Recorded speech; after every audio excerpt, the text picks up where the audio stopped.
بدگمانی اور منفی سوچ دلوں کو کاٹ دیتی ہے، رشتے توڑ دیتی ہے، خوشیوں کے دروازے بند کر دیتی ہے۔ ایک بار حضرت عمر بن عبدالعزیز کے دربار میں ایک شخص آیا اور کہا، فلاں شخص آپ کو برا کہتا ہے۔ آپ نے فرمایا، اگر تو سچا ہے تو ہم اس شخص کے لیے دعا کریں گے، اور اگر تو جھوٹا ہے تو تیرا شمار جھوٹوں میں ہوگا۔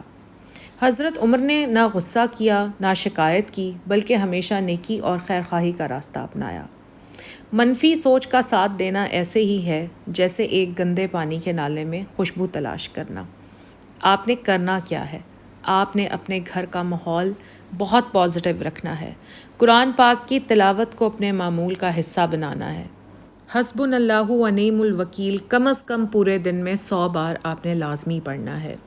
اور تیسرے نمبر پر اب میں بات کروں گی ایسے زہریلے شخص کے بارے میں جس کی عادت ہوتی ہے سب کو کنٹرول کرنے کی، یعنی کنٹرول کرنے والا انسان، سب کے ساتھ زبردستی کرنے والا انسان۔ دیکھیں، اللہ تعالیٰ نے نا انسان کو آزاد پیدا کیا ہے۔ اسلام ہمیں کسی پر ناجائز دباؤ ڈالنے، زبردستی کرنے یا ان کی آزادی چھیننے کی اجازت نہیں دیتا۔ قرآن مجید میں اللہ تعالیٰ فرماتے ہیں سورہ بقرہ آیت نمبر 256 میں کہ دین میں کوئی زبردستی نہیں، ہدایت گمراہی سے صاف ظاہر ہو چکی ہے۔ جب دین میں زبردستی نہیں ہے تو عام زندگی میں کیسی زبردستی؟ مگر کچھ لوگ ایسے ہوتے ہیں جو ہر حال میں دوسروں پر حکومت کرنا چاہتے ہیں۔ یہ ایسے لوگ ہوتے ہیں کہ اگر ان کے ساتھ ہمارے رشتے جڑ جائیں تو سانس بھی ہمیں ان کی اجازت سے لینا پڑتا ہے۔ یہ لوگ آپ کی مرضی کے خلاف آپ پر فیصلے تھوپتے ہیں، چھوٹی چھوٹی باتوں پر آپ پر دباؤ ڈالتے ہیں تاکہ ان کی مرضی مانی جائے۔ آپ کے خواب، آپ کی پسند ناپسند، آپ کی رائے کو ہمیشہ دبانے کی کوشش کرتے ہیں۔ احساس جرم یا گلٹ دلا کر نا آپ کو ہمیشہ غلام بنائے رکھتے ہیں۔ رسول پاک صلی اللہ علیہ وآلہ وسلم نے ارشاد فرمایا، تم میں سے ہر ایک رائی ہے، رائی کہتے ہیں نگہبان کو، تم میں سے ہر ایک رائی ہے اور تم میں سے ہر ایک سے اس کی رعیت کے بارے میں سوال ہوگا۔ حضرت علی رضی اللہ تعالیٰ عنہ فرماتے ہیں، انسان کو غلام مت بناؤ کیونکہ اللہ تعالیٰ نے اسے آزاد پیدا کیا ہے۔ ان کنٹرولنگ نیچر کے لوگوں کی وجہ سے نا آپ کی خود اعتمادی ختم ہو جاتی ہے، رشتے محبت کی بجائے بوجھ لگنے شروع ہو جاتے ہیں۔ اللہ تعالیٰ نے آپ کو عقل اور شعور دیا ہے، مگر ایسے لوگوں کی وجہ سے آپ کا عقل اور شعور بھی تباہ ہو جاتا ہے۔ ایسے لوگوں سے بچنے کے لیے اپنی باؤنڈریز سیٹ کریں۔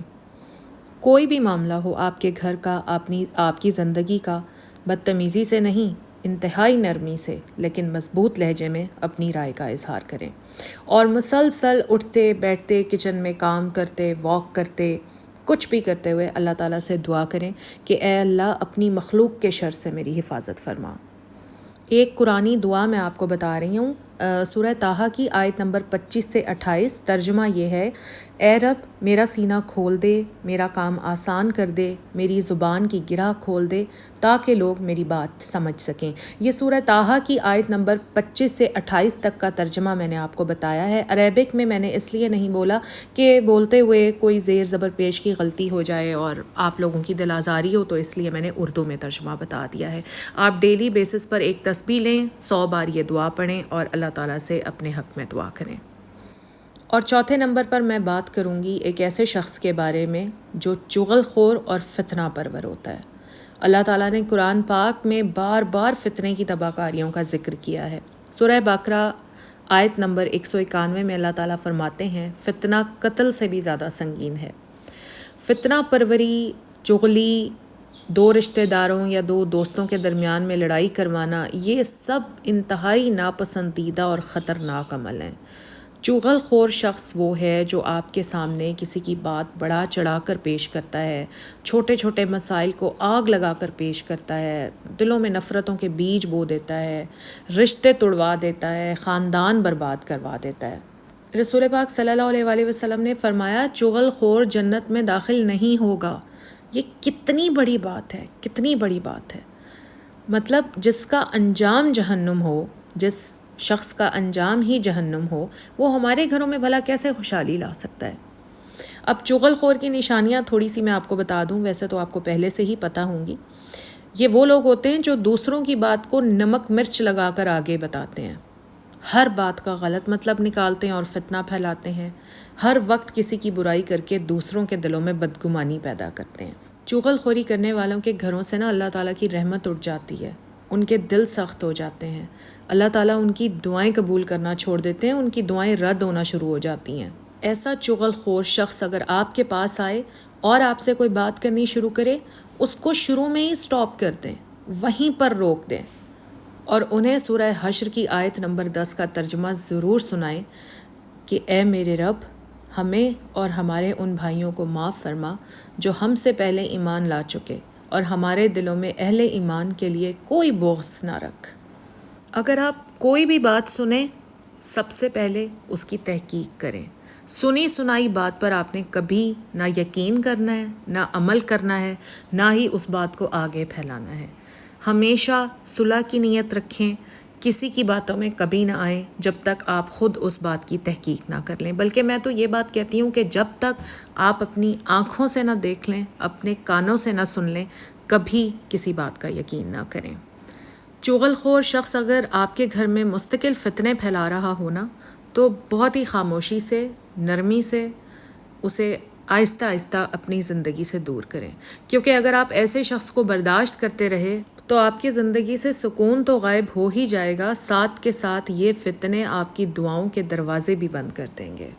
5ویں نمبر پر میں بات کروں گی ایسے شخص کے بارے میں جو بہت ہی زیادہ حرص اور لالچ رکھتا ہے۔ حرص اور لالچ انسان کا دل کالا کر دیتے ہیں، اور قرآن اور سنت میں بھی بار بار ہمیں اس سے بچنے کی تاکید کی گئی ہے۔ قرآن پاک میں سورہ تغابن کی آیت نمبر 16 میں اللہ تعالیٰ فرماتے ہیں، جو اپنے نفس کی حرص اور لالچ سے بچ گیا وہی کامیاب ہوا۔ لالچی انسان کبھی بھی قناعت نہیں کرتا، ہمیشہ دوسروں کے مال و دولت کو حسرت کی نگاہ سے دیکھتا ہے، اپنے فائدے کے لیے دوسروں کو استعمال کرتا ہے، پیسہ، سونا، جائیداد، ہر چیز کے لیے اپنے رشتے قربان کر دیتا ہے۔ رسول پاک صلی اللہ علیہ وآلہ وسلم نے فرمایا، اگر ابن آدم کے پاس سونا بھر ایک وادی ہو تو وہ چاہے گا کہ میرے پاس 2 ہوں، اور اس کا پیٹ مٹی کے سوا کوئی چیز نہیں بھر سکتی۔ یہ جو لالچ ہے نا، یہ کبھی ختم نہیں ہوتا جب تک انسان قبر میں نہ چلا جائے۔ ایک بار حضرت حسن بصری رحمۃ اللہ علیہ کے پاس ایک شخص آیا اور شکایت کی کہ میری دولت بڑھتی جا رہی ہے مگر سکون نہیں آتا۔ تو آپ رحمۃ اللہ علیہ نے فرمایا، دل کا سکون دولت کی زیادتی سے نہیں، قناعت کی دولت سے آتا ہے۔ حرص اور لالچ والے لوگ ہر وقت دوسروں کے مال کی فکر میں لگے رہتے ہیں اور خود کو اللہ تعالیٰ کی نعمتوں سے محروم کرتے رہتے ہیں۔ آپ نے ایسے لوگوں سے دور رہنا ہے، اللہ تعالیٰ کی دی گئی نعمتوں پر ہمیشہ شکر ادا کرنا ہے، اپنی آنکھیں دوسروں کے مال سے ہٹا کر اپنے رزق پر صبر اور قناعت کرنی ہے۔ اور کبھی بھی اگر آپ کے دل میں یہ بات آئے کہ یا رب، تو نے اس کو اتنا زیادہ دیا اور مجھے اتنا نہیں دیا، یا مجھے اتنا کیوں نہیں دیا، تو ہمیشہ یہ دعا پڑھنی ہے کہ ربنا آتنا فی الدنیا حسنۃ وفی الآخرۃ حسنۃ وقنا عذاب النار، یعنی اے میرے رب، ہمیں دنیا میں بھلائی دے اور آخرت میں بھلائی دے، اور ہمیں آگ کے عذاب سے بچا۔ حریص اور لالچی لوگوں سے بچیں، ان سے فاصلہ اختیار کریں تاکہ آپ کے گھر میں سکون، برکت اور اللہ کی رضا قائم رہ سکے۔ 6 نمبر پر میں بات کروں گی ایسے شخص کے بارے میں جو جھوٹ بولتا ہے اور وعدہ خلافی کرتا ہے۔ اللہ تعالیٰ نے قرآن مجید میں سچائی کو ایمان کی علامت اور جھوٹ کو نفاق کی علامت قرار دیا ہے۔ سورہ آل عمران کی آیت نمبر 61 میں ارشاد ہوتا ہے کہ اللہ کی لعنت ہو جھوٹوں پر۔ سوچئے، جس پر اللہ کی لعنت ہو وہ آپ کی زندگی میں خوشیاں کیسے لا سکتا ہے؟ بات بات پر جھوٹ گھڑنا، اپنی غلطیوں کو چھپانے کے لیے جھوٹ بولنا، فائدہ اٹھانے کے لیے سچائی کا گلا گھونٹنا، دوسروں کو دھوکہ دینا اور پھر قسمیں کھانا کہ میں سچا ہوں۔ رسول پاک صلی اللہ علیہ وآلہ وسلم نے فرمایا، منافق کی 3 نشانیاں ہیں، جب بات کرے تو جھوٹ بولے، جب وعدہ کرے تو وعدہ خلافی کرے، جب امانت رکھی جائے تو خیانت کرے۔ جھوٹ بولنے والا شخص صرف زبان سے نہیں بلکہ عمل سے بھی دھوکہ دیتا ہے۔ ایسے شخص کا وجود آپ کے گھر میں زہر کی طرح پھیلتا ہے۔ جھوٹے لوگوں کا اعتبار اور بھروسہ تباہ ہو جاتا ہے، رشتے کمزور ہو کر ٹوٹ جاتے ہیں، اللہ کی مدد اور نصرت ختم ہو جاتی ہے، گھر میں بے برکتی اور بے سکونی چھا جاتی ہے۔ آپ ہمیشہ ان لوگوں سے بچیں. اپنے گھر میں سچ بولنے کی پریکٹس کریں، چاہے کتنا ہی نقصان کیوں نہ ہو. آپ سچ بولیں گے، آپ کے بچے بھی آپ کو فالو کریں گے. اسی طرح وعدہ کرنے سے پہلے خوب سوچیں کہ کیا آپ یہ وعدہ پورا کر سکیں گے کہ نہیں. اگر آپ نے وعدہ کر لیا ہے تو پھر آپ کو ہر حال میں وعدہ پورا کرنا پڑے گا. سورہ اسراء کی آیت نمبر 34 میں اللہ تعالیٰ فرماتے ہیں، اور اپنے وعدوں کو پورا کرو، یقیناً وعدے کے بارے میں پوچھا جائے گا.